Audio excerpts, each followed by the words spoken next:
नमस्कार, बंजारा बीट्स में आपका स्वागत है। मैं हूं ज्योति प्रकाश खरे। आज हम आपको मिला रहे हैं एक होनहार बेटी से जिसकी पेंटिंग लाजवाब है। चलिए मिलते हैं रागनी बाथम से। रागनी जी नमस्कार। नमस्कार सर। रागनी जी, जैसा कि हमने उल्लेख किया कि आपकी पेंटिंग कुछ अलग हटके है और आप बनाती भी बहुत शिद्दत से हैं। आपका अपना परिचय क्या है? कहाँ की रहने वाली हैं आप? मैं रहने वाली झांसी की हूँ। वैसे मेरा जन्म मध्य प्रदेश में मुरैना जिले में हुआ है। आपकी एजुकेशन कहाँ तक हुई है? एजुकेशन मेरी बीएससी मैथ्स है कंप्लीट। अच्छा, आपके अपने परिवार में कौन कौन है? वैसे तो हम घर में 7 जन हैं, नानी नाना के संगे में रहती हूँ। और पर्टिकुलर फैमिली मेरी 3 मेंबर की है, सिर्फ मेरी छोटी बहन है और एक मम्मी है। क्या करती हैं आपकी बहन और आपकी मम्मी? हाउसवाइफ है मम्मी? मम्मी तो मेरी हाउसवाइफ है और बहन मेरी अभी पढ़ रही है BU यूनिवर्सिटी में, फिजिकल एजुकेशन से डिग्री कर रही है वही फिलहाल। आपका पेंटिंग का पार्ट हम लेते हैं।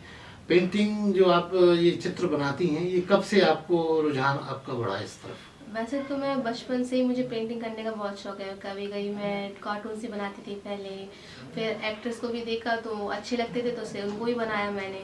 पर अभी जो रिसेंटली में जो बहुत लगातार मैंने करी है वो सिर्फ मैंने अपनी 12th कंप्लीट करने के बाद ही स्टार्ट करी है। क्योंकि मुझे कहीं ना कहीं मुझे लगा कि मुझे थोड़ा और अच्छा करना चाहिए, थोड़ा कमी है मेरी ड्राइंग्स में अभी भी। तो इस वजह से फिर मैंने फिर लगातार कंटिन्यू करा। तो आज है कि आज मैं ऑर्डर्स भी लेती हूँ और उनको फिर अपनी डिस्प्ले में भी रखती हूँ।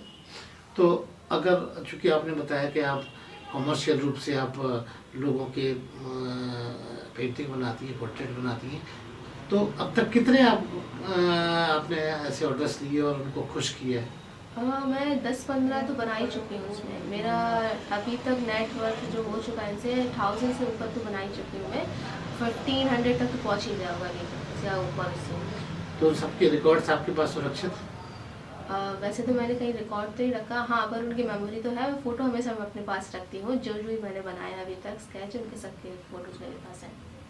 अभी तक आपने, चूंकि अब बहुत बड़ा काम किया है, 1000-1500 आपने पोर्ट्रेट बनाए हैं, तो आपको कहीं किसी जगह, किसी आर्ट गैलरी में या किसी में आपको रखने का मौका मिला?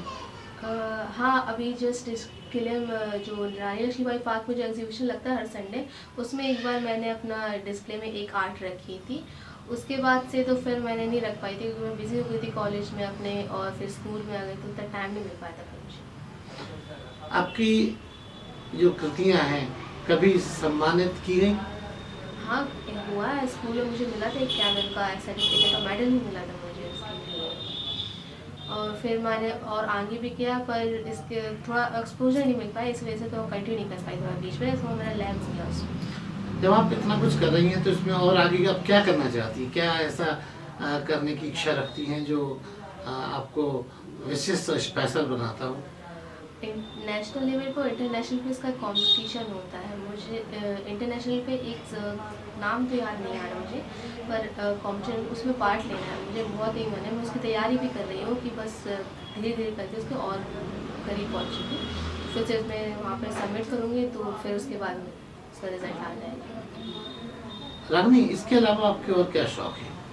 इसके अलावा मुझे एयरफोर्स बहुत अच्छा लगता है। मेरे बचपन से मन था कि मैं प्लेन उड़ाऊँ, पर क्या करूँ, छोटी हाइट की वजह से मैं रह गई। और कोरोना इतनी छोटी है कि आप प्लेन तक नहीं पहुंच सकती? हाँ, उसमें हाइट कैटेगरी के हिसाब से मेरी हाइट थोड़ी पॉइंट कम थी, और आपको पता है मेरे ट्री में पॉइंट भी कम तो आउट ही।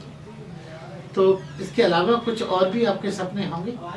ऑथर बनने का ही मेरा एक मन है। मुझे बहुत राइटिंग का मुझे बहुत शौक है। इंग्लिश नॉवेल्स लिखने का मुझे बहुत मन है। मैं पढ़ती हुई, मैंने rich dad and poor dad जो बहुत फेमस है वो भी पढ़ी हुई है। और ट्रेडिंग तो आप लिखती भी हैं? हाँ, लिखती भी हूँ मैं, और ट्रेडिंग का भी शौक है मेरा। काहे का? ट्रेडिंग का। ट्रेडिंग बोले तो? ये क्रिप्टो करेंसीज वगैरह होती है, हाँ। वो ट्रेडिंग का मुझे बहुत शौक है। वो उसके बारे में भी मैं पर स्टडीज़ कर रही हूँ, फिर मैं स्टार्ट करने वाली हूँ कुछ दिन। रागनी, आपने तो बहुत सारी ख्वाहिशें बता दी, कुछ ऐसी और भी हैं जो अभी अभी भी आप बताना बाकी समझती हैं? बचपन में जब मैं यहाँ जैकेट में गई थी इंटरव्यू देने के लिए अपना इंट्रेंस टेस्ट का, उन्होंने पूछा था मुझसे बचपन में कि आपको फ्यूचर में क्या बनना है। तो उस समय मोदी जी आए थे, तो वो कहते जब चाय वाला बन सकता है पीएम तो कोई बन सकता है। तो मेरा उनको देख के मेरा थोड़ा चंचल मन था, तो मैंने बोला मुझे भी पीएम बनना है। तो टीचर उस समय हंस जरूर रही थी, पर अभी भी मेरा मन में थोड़ा सा वो रहती कहीं ना कहीं मुझे भी एक पॉलिटिशियन बन सकता है। सेलिब्रिटीज बनने की इच्छा है। हाँ, ये अलग बात है कि साइज थोड़ी छोटी है। हाँ साइज थोड़ा छोटा है, पर कोई नहीं, छोटा करने बड़ा दिमाग होता है। जी, वैसे भी कहा जाता है कि हैंडपंप ऊपर 3 फुट दिखता है, अंदर 42 फुट रहता है। हाँ वो तो है। अच्छा रागनी, अगर आपसे एक रूमानी सवाल पूछा जाए, अगर ईश्वर आपके सामने आके खड़ा हो जाए और वो कहे आपको 2 वरदान बोलो क्या चाहिए, तो आप आज की परिस्थिति को देखते हुए, अपनी लंबाई को भी देखते हुए क्या मांगना चाहेंगी? अभी तो अब ये क्वेश्चन तो थोड़ा वैसा हो गया, अब उसका जवाब मैं क्या दूँ। बस यही है कि अभी जो इतनी परेशानी चल रही है मेरे लाइफ में, वो पहली बात तो थोड़ा दूर हो जाए और अपने पैरों पे खड़ी जाऊँ, वो मेन चीज़ है मेरे लिए। जैसे मम्मी को सपोर्ट कर सकूँ मैं अपना, क्योंकि अभी फ़िलहाल मेरे पीछे तो कोई नहीं है, मैं खुद ही से भी सब कुछ कर रही हूँ। अभी इसलिए तो जॉब कर रही हूँ कि मम्मी को थोड़ा कुछ सपोर्ट कर सकूँ। जॉब कहाँ करती हैं आप? सीएल मेमोरियल में जॉब करती हूँ मैं, रिसेप्शन किस पद पे काम करती हैं? रिसेप्शनिस्ट हूँ मैं।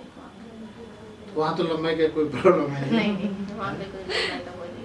अच्छा, कुछ और आप हमारे दर्शकों के साथ शेयर करना चाहेंगे या उनको कोई संदेश देना चाहेंगे?